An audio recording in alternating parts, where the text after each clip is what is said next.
मैंने कहा कि कुछ नहीं, मुझे भूख नहीं है, सर में दर्द है, मैं अपने कमरे में जा रही हूँ।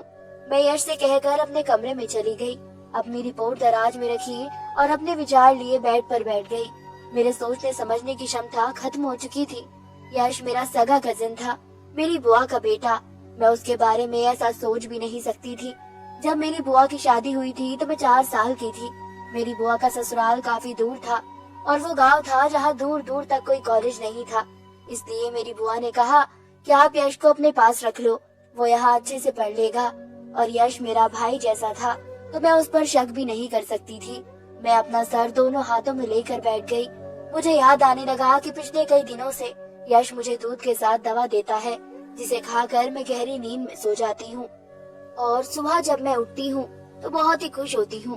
तो क्या यश मुझे नींद की दवा देता है और मेरे सोने के बाद कुछ करता है? तब तक आंसू मेरी आंखों से गिरने लगे। मेरी आंखों में आंसू थे, जिसकी वजह से मेरे अंदर घुटन सी बढ़ती जा रही थी। क्या सगे रिश्ते इतने कमजोर हो चुके हैं कि अपनी हवस के आगे कुछ भी नजर नहीं आता? मैं उसकी बहन हूँ, यानी कि उसकी माँ की भतीजी, मतलब कि मैं उसकी बहन ही हुई। तो मेरा इससे खास रिश्ता है। ऐसे कैसे वो मेरे बारे में सोच सकता है? कैसे उसका दिल ऐसा करने के लिए मान सकता है? मैं बहुत रो रही थी, जिसका अंदाजा शायद कोई लगा ही नहीं सकता था। जो मैं सह रही थी, एक तरह से पागल हो चुकी थी। अब मुझे उसका बचपन याद आने लगा। जब बुआ के साथ वो मेरे मायके वाले घर आता था तो मेरी गोद में ही उसका सारा वक्त गुजरता था। अपनी तोतली जुबान से मेरा नाम लेता था। मैं अपने भाई बहनों में सबसे छोटी थी और वो बुआ की सबसे पहली औलाद था। इसलिए मायके में उसका सबसे ज्यादा वक्त मेरे साथ ही गुजरता था। जब मेरी शादी होने वाली थी तब वो नया नया कॉलेज में गया था। मुझे वो बहुत ही चिढ़ाया करता था। कहता था कि आप इतनी खूबसूरत सी हैं और कहाँ आपके पति लंबे चौड़े जवान हैं और ऊपर से बड़े गुस्से वाले हैं, पर ये आपके साथ वो बिल्कुल सूट नहीं करेंगे। आपके लिए तो कोई मुझ जैसा स्मार्ट सा लड़का ही अच्छा लगेगा।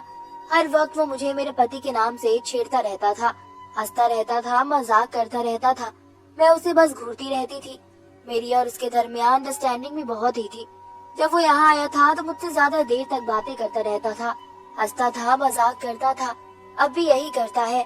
मुझसे कहता है कि परी, मुझे लगता है कि जीजू ने परदेश में किसी अंग्रेजन से शादी कर ली है, तभी तो वापस आने का नाम ही नहीं लेते। जब मैं उसे गुस्से से घूरती तो वो हंसने लगता था। उसे देखकर कभी मुझे ऐसा नहीं लगा था कि वो मेरे साथ ऐसी घटिया हरकत भी कर सकता है। मैं इन्हीं सोचों में डूबी थी, तभी यश मेरे कमरे का दरवाजा बजाकर अंदर आ गया। अब भी उसके हाथ में दूध का गिलास और दवाई थी। वो बड़े नॉर्मल अंदाज में मेरे सामने बैठ गया, लेकिन उसके बेड पर बैठते ही मैं डर के पीछे हट गई, जैसे ना जाने वो क्या कर देगा।